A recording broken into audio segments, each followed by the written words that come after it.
The makers of Clipper Craft clothes for men and 924 leading retail stores from coast to coast present the world's most famous detective, Sherlock Holmes.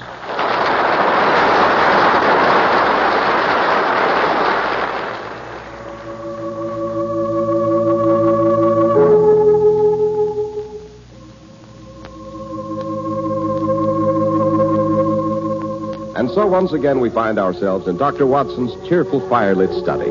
Outside, a cutting October wind scurries the brittle leaves. But inside, all snug and cozy, with his feet on the well-polished fender, sits our favorite host and storyteller. Thank you, Mr. Harris. Thank you. And which of Holmes' fabulous adventures are we to have tonight, sir? But tonight it's the case of the missing heiress. A Canadian heiress, to be exact. Pert and pretty as a picture. And with a mind of her own. I can never forget her father's expression when he discovered the compromising situation. Oh, there I go, getting ahead of myself as usual. Well, now, don't look so worried, Mr. Harris. I hadn't forgotten. This is where we say a few words on behalf of a very generous sponsor. Thank you, Dr. Watson. And our sponsor really is generous, in more ways than one. Take the amazing values he gives, for instance. Clipper Craft clothes are just about as fine as can be made, and so modestly priced.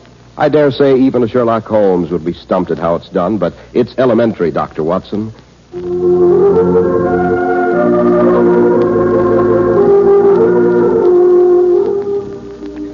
And now, Mr. Harris, to our story. The case of the missing heiress.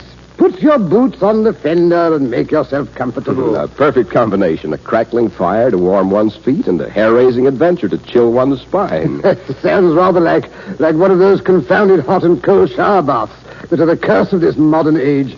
Now, in the good old Baker Street days, when one made one's daily ablutions in a tin tub that was filled from a pair of steaming jugs... One got in and out as fast as possible to prevent freezing to death, eh, Dr. Watson? Only in the wintertime, Mr. Harris, only in the winter. I remember one bright July afternoon in the year... Let me see. Oh, never mind, it was before you were out of your cradle. I was splashing about in my morning tub. I thought you said it was afternoon. When one shared lodgings and adventures with the great Sherlock Holmes, one frequently took one's morning tub in the afternoon or evening. Now, where was I? Splashing around in your morning tub in mid-afternoon. Oh, yes. As a matter of accuracy, I was just removing the soap from back of the ears and giving a not inspired rendition of a current comic opera hit when Holmes burst in rather unceremoniously. Wandering minstrel, a thing of shreds and patches. For heaven's sake, Watson, stop that caterwauling and throw on a dressing gown. We're about to have a caller, and I'm sure it means another case. And why should that interrupt my bath? You're quite capable of handling the first stages of a case by yourself, Holmes. Not when it concerns a lady in hysterics in a court train. You're much better than I at managing female agitation. Holmes, what are you raving about? An elegant carriage has just galloped up to our curbstone.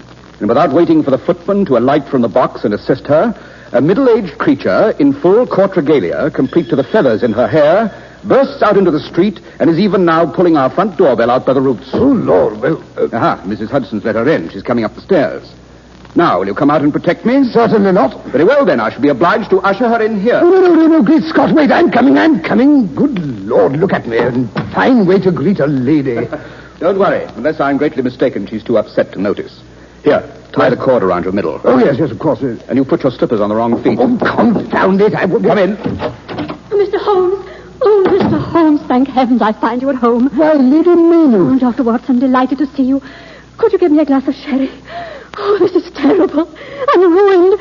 And the poor girl, Oh, Mr. Holmes, you must find her. You must. Of course, Lady Maynooth. But first, perhaps you'd better tell us the name of this damsel in distress and inform us just what difficulty she seems to be in. Well, that's just it. I haven't the remotest idea. I don't mean I don't know her name. It's Elizabeth. Elizabeth Bascom. Not Miss Lizzie Bascom, the only child of old Hellfire Bascom, the Canadian Copper King. That's right, Dr. Watson. Oh, quite the belle of the season, I gather. Yes, Elizabeth has certainly been popular. Not that it's made the slightest impression on her. Yes, perhaps that explains her popularity. That and her father's millions. But why are you so concerned about Miss Elizabeth Bascom, Lady Maynooth? It's been my responsibility to sponsor the young lady through her first London season, to see that she makes the proper social connections and, well, her father is bound and determined that she shall marry into the nobility. I had no idea that George Bascom, more often referred to as Hellfire, was one of your acquaintances, Lady Maynooth. To be quite frank, Mr. Holmes, I've never set eyes on Elizabeth's father, but a mutual friend. Knowing that he was anxious to have her received in the best circles, and also knowing that my own financial position has not been too secure lately, I was, shall we say, persuaded to take Elizabeth under my wing. I hope you made a profitable arrangement. I did, Mr. Holmes, but I've earned it, every penny. You mean the young lady is uncouth in spite of her good looks? Oh, no, Dr. Watson. The truth forces me to admit that Elizabeth is really quite presentable and even lovable when not crossed. But when she is crossed, she takes after her father? Exactly. She insists on going for solitary walks, completely unchaperoned. She strikes up an acquaintance with the most unlikely people. Democratic, Holmes? It might be considered democratic in an ordinary female. But where a young woman of Miss Bascom's wealth is concerned, it's rather dangerous. Oh, how true. We've been receiving, well, not exactly threats, but certainly crank letters ever since it became known that Elizabeth had come to stay with me. But she absolutely refuses to pay heed to her own danger. Says she's been handling situations of that sort all her life, and she refuses to become perturbed about it at this late date. And now it's happened. What has? Oh, well, I finally persuaded her to take an interest in young Lord Weaverbrook. A very suitable match in every way. In fact, her father is arriving on the next boat in order to announce the engagement. Well, surely that's nothing to be upset about. Oh, yes, but what is he going to do when he finds his daughter has been abducted? Abducted? You mean forcibly? This note was pinned to the carriage seat when I returned and found Elizabeth gone. I gather from your costume, Lady Maynooth, that you were on your way to Buckingham Palace? Yes, Mr. Holmes. After considerable maneuvering, I had arranged to have Miss Bascom received at court. It took a bit of doing, and I'll admit I expected trouble with Elizabeth. However, she fell in with the plan with quite a show of alacrity, even standing patiently for endless fittings of her train and taking lessons in how to make a court bow. Yes, I've often wondered how one managed it. Don't interrupt, Watson. Go on, Lady Maynooth. Today, I take it, was the day. Yes, and more perfect weather one couldn't have wished for. And I must say Elizabeth seemed to be in high spirits.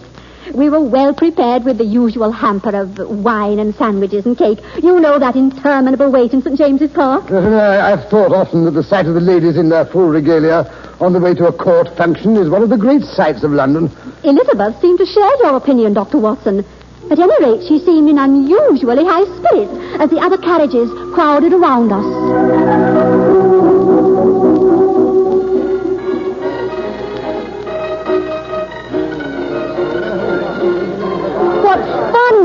It's even more exciting than a regatta. All the street musicians and the crowds passing on the sidewalks as if it were a parade.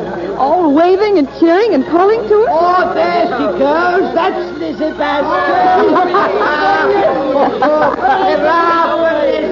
Get off, my dear. One doesn't wave at them. It's not done. I'm sorry. Now, cover your flowers with a napkin, my dear. The sun is really becoming rather oppressive. If you ask me, it's darned hot. Now, Elizabeth, you mustn't smile back. It only encourages them. But why shouldn't I smile? I'm so happy. Just console yourself another moment, dear, and we'll be inside the gate where the crowd can't follow us. Oh, then we're nearly there. Heavens, no. It takes ages, even after you're in the courtyard. Yes. Here we go. That's better. Now, let's see what's in our luncheon hamper. I'll admit I'm half-starved. Oh, no. No, let's wait. I'm still so excited. Oh, Lady Maynooth, look! Who's that handsome man walking among the carriages and sticking his head into some of them? Oh, dear, I wish he wouldn't. His mother would be so put out if she knew he were out here. But they will do it, all the boys. They say it's much more fun than it is inside. Lady Maynooth, he's coming this way. Oh, he's going to stop. Well, so this is the carriage that has been causing all the commotion. No wonder. Hello there. Hello yourself. Well, that's refreshing. So this is the beautiful Lizzie who has set the town on its ears. Oh, Lady Maynooth, I didn't notice you at first. You wouldn't by any chance have some smelling salts? The Dowager Duchess of Kiel seemed rather wonky as I passed a barouche. I wonder if you'd come and take a look at her. Why, of course, certainly. Let's see, where did I put the smelling salt? In your reticule, Lady Maynooth. Oh, yes, of course. I'll be right back. Oh, and Elizabeth. Yes, Lady Maynooth? If that gentleman should return, be sure you address him as Your Highness.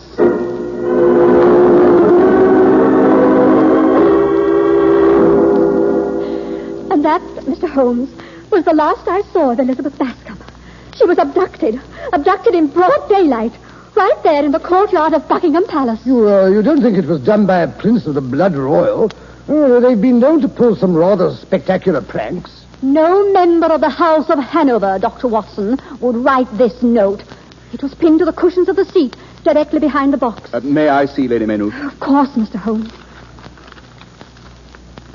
Yes, the whole affair was undoubtedly planned in advance. Well, what makes you say that, Holmes? The words are printed in ink, large, bold lettering, and the paper's been folded. Furthermore, there's a rather carefully executed dusky palm print in the lower left-hand corner. But what is the message? What does the note say? The words of communication of this sort are always the least enlightening part of the epistle, Watson. But just to satisfy your curiosity, I'll read them to you. Dashed right of you. We have kidnapped Lizzie. If you know what's good for her, don't tell the cops. Signed, the Black Hand. Oh, a band of American cutthroats. The words kidnapped and cops are dead giveaway. I've heard of these Black Hand gangs. Poor Lizzie. Men like that are desperate characters. Oh, dear. We can only hope her father will arrive in time to pay any ransom demands. Oh, Mr. Holmes. Yes, we may be dealing with a band of cutthroats and desperados, but let's not jump to any conclusions, Watson, until we've examined the scene of the crime. What do you mean you expect to find clues in all that turmoil in the courtyard of Buckingham Palace? No, Watson, the scene of the crime is much closer than that. It is, in fact, drawn up to our curb. I allude, of course, to Lady Maynooth's carriage. Oh, I see what you mean. I hadn't thought of that. Well, come along. What are we waiting for? For you to go and finish dressing, Watson.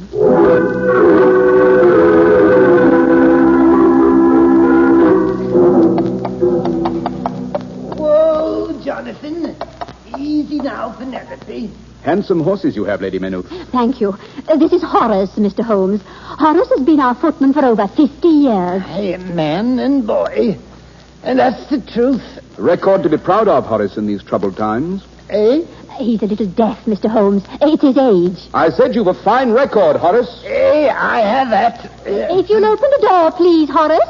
Mr. Holmes is a detective. He'd like to inspect the carriage. I know who Mr. Holmes is, Mum. Everybody knows Mr. Sherlock Holmes. Horace, when did you first become aware that Miss Bascom was not in the carriage? What? When her ladyship come back and found your note. You didn't see or hear anything unusual before that? I did not. Henry, he's our coachman, you know, had gone off to help Lord Brunsey's man, who was having trouble with his horses. And I had me hands full holding our horses, but I handled them. Start fellow, Horace. Besides which, I'm a bit deaf. Not that you could notice, but it keeps me from hearing things. I'm afraid Horace is but a broken reed in this affair. What's that? I said thank you, Horace. Well, let's have a look inside the carriage. Give me my magnifying glass, Watson. Yes. Yes, it's interesting. Very interesting. What have you found, Holmes? Bloodstains? On the contrary, there's not the slightest indication of a struggle. Either Miss Bascom left the carriage of her own free will, or she was lured out of it by someone she considered a friend. Very significant. Very. Significant, Holmes, but hardly helpful. Yes, here is her parasol, neatly furled. Surely if she'd been attacked, she'd have attempted to use it as a weapon. And the luncheon hamper, neatly placed in the corner. Open up the lid, Watson. Very well. Hello? What's up? The silly thing was empty, not even a crumb left. The blackguards. They not only abducted my ward, they stole my lunch as well. What, the pound cake hadn't even been cut into. The scoundrels. Well, Holmes, I'm afraid we've really drawn a blank. No clues at all. Not so fast, Watson. Here is a long thread of heavy silk. Lady Maynooth, has Miss Lizzie, by any chance, a garment with a blue fringe in her wardrobe? Yes, of course. The pelerine that goes over a puce walking suit. But what has that to do with the case? She was wearing full court regalia when she was abducted. That's what makes it so preposterous, really. You know, you couldn't possibly kidnap a lady in a court costume. Hello, here's something in the side pocket of the hamper. Why, that's Elizabeth Baedeker, her guidebook. She was always sneaking off by herself with that under her arm. From the number of times it happened, she must have visited all the sights of London. Not all, Lady Maynooth. I fancy Miss Elizabeth rather specialized in the British Museum. Well, how do you arrive at that conclusion? The rest of the volume's rather stiff, showing very few of the pages have been read. But notice how readily the book opens at the portion describing the British Museum. And here, the panographs describing the famous Elgin marbles. That page is decidedly dog-eared. The Elgin marbles? Yes. Good heavens, I'd no idea Elizabeth was a connoisseur of art. I fancy Miss Elizabeth is a connoisseur of many things of which you had no idea, Lady Maynooth. Oh, dear, what do we do now? I suppose we'd better consult Scotland Yard. I rather fancy that a certain Mr. Percy Smithers will prove more helpful in this matter. I suggest that Watson and I pay him a visit. Percy Smithers? Who in thunder is he? The famous archaeologist and authority on Greek and Roman relics. He is also curator of the Elgin marbles.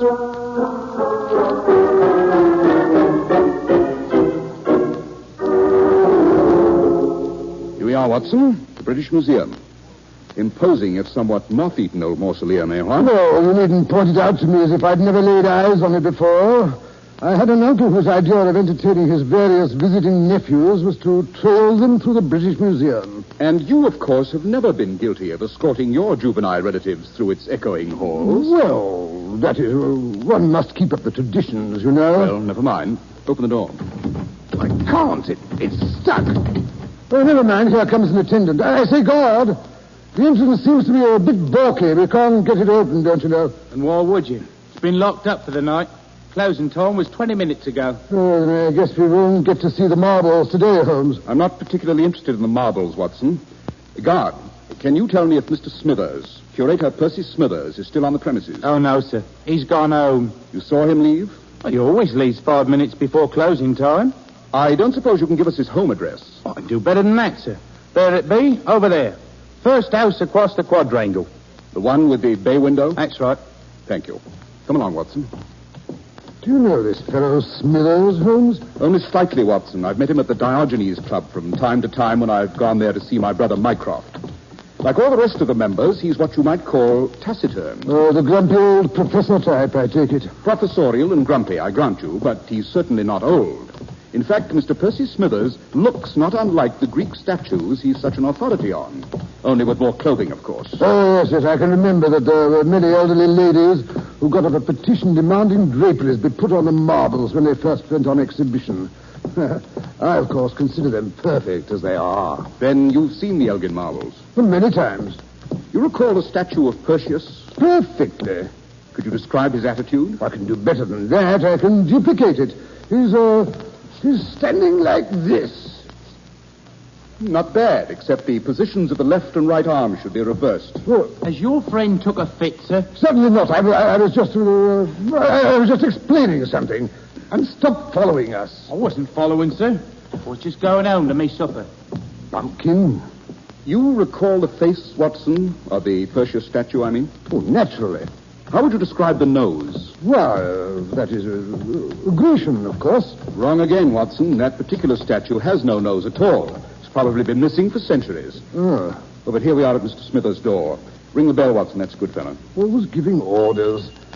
Well, I still don't understand what information you expect to gather from the curator of the British Museum about a missing Canadian heiress. You never know, Watson. You never know. Yes, what do you want? We've come to see Mr. Smithers, Mr. Percy Smithers. Well, you can't see him. I'm sorry to disturb him if he's having his supper, but this matter is rather urgent. You can't see him because he's not come home. And as for his supper, it's been burnt to a crisp waiting for him. And a fine trout it was, too, that he ordered special. What a pity. Perhaps you could tell me if a young lady in a blue and puce walking suit has called on Mr. Smithers lately. Certainly not. Mr. Smithers is a respectable man and a womanator besides. Oh, once again we draw a blank.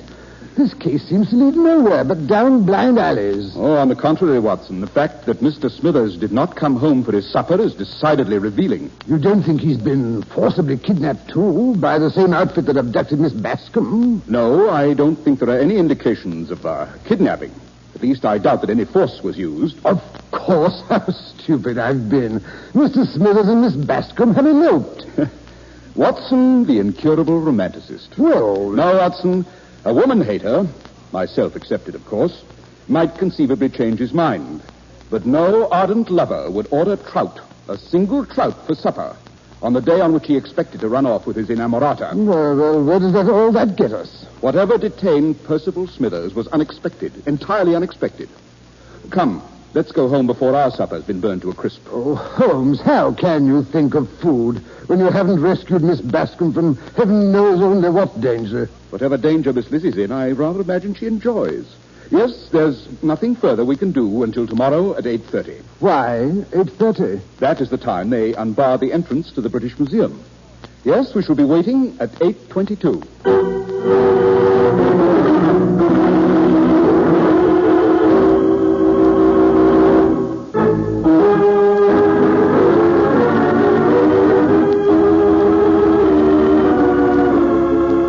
Well, it's 8:25, Holmes. Another 5 minutes and we shall know if your guess is right. I never guess, Watson. I say, Holmes, isn't that Lady Maynooth's carriage coming down the street at a full gallop?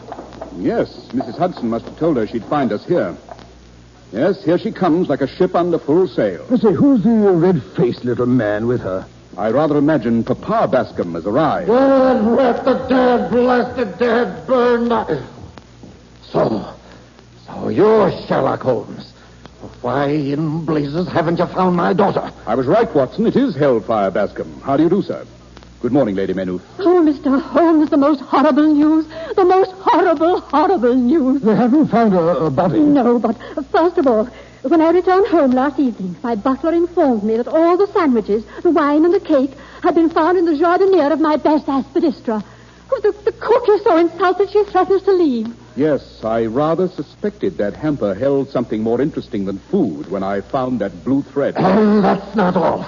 Tell him the worst. Well, this morning, before I'd even had time to have my morning tea, Lord Bruns's man returned Elizabeth's court gown and feathers.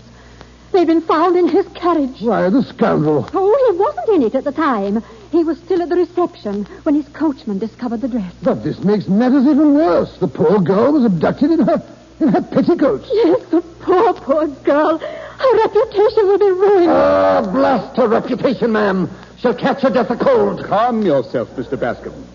I think I may be able to return your daughter with both her health and her reputation moderately intact. Yes, they're opening the doors now. If you will follow me. What? Into the British Museum? Calm yourself, Mr. Bascom. A little culture is quite harmless, I assure you.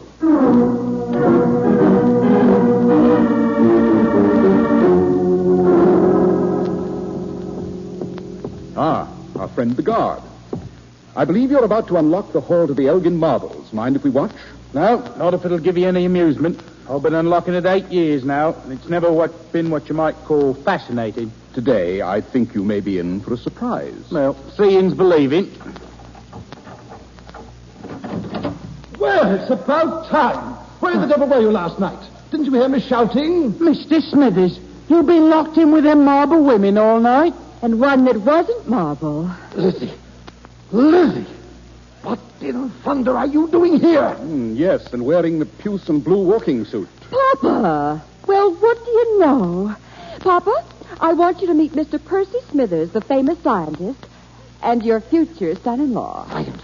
Scientist? I wouldn't let you marry a scientist if he were the last man on earth. But, Papa, we've been locked up together all night. Think of my reputation. Well, you scoundrel. You planned all this. You lured my innocent little girl into this trap. Really, my dear. Oh, Papa, don't be silly. I was the one that trapped Percy. I planned it all. I picked yesterday because all the crowds would be at Buckingham Palace and the museum would be empty. So you threw the food into the jardiniere, packed your walking suit in the food hamper, changed in Lord Bruns's carriage, and headed for the British Museum. Yes. The hard part was fascinating Percy so he wouldn't notice it was closing time. As a matter of fact, it wasn't as hard as I'd expected. You see, I suspected Percy, liked me, but I couldn't get him to propose. But she's too confounded rich. Look here, my boy. You'll marry her now if I have to get out my old shotgun. Well, of course, I rather wanted to anyway, but only on one condition. What's that? Blast it. She has to promise to live within my income. Darling! That was all she wanted to know.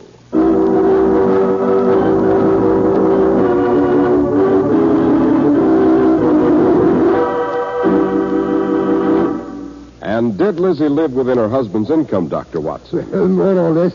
At least if Papa gave her presents from time to time, Percy never knew about it. How did Elizabeth and her archaeologist get along? Oh, splendidly.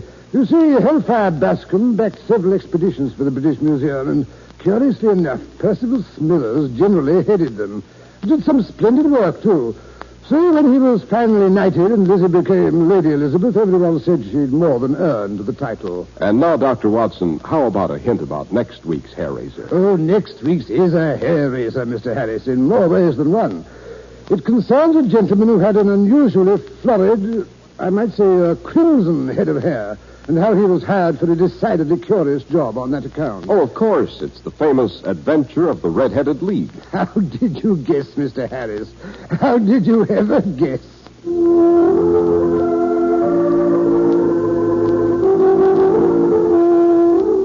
The makers of Clippercraft clothes and 924 leading retail stores from coast to coast have brought you another in the new series of broadcasts featuring the world's most famous detective, Sherlock Holmes. Sherlock Holmes is produced and directed by Basil Lochran, and our stories are written by Edith Miser, with special music by Albert Berman. Holmes is played by John Stanley, Dr. Watson by Alfred Shirley. If you don't know your Clippercraft dealer, write Clippercraft, 200 Fifth Avenue, New York City. Be sure to listen next week to Sherlock Holmes in the adventure of the Red-Headed League. If you wish to attend the Sherlock Holmes broadcast in New York, see your local Clippercraft dealer, and he'll tell you how to obtain tickets. Cy Harris speaking for Clippercraft Clothes is the Mutual Broadcasting System.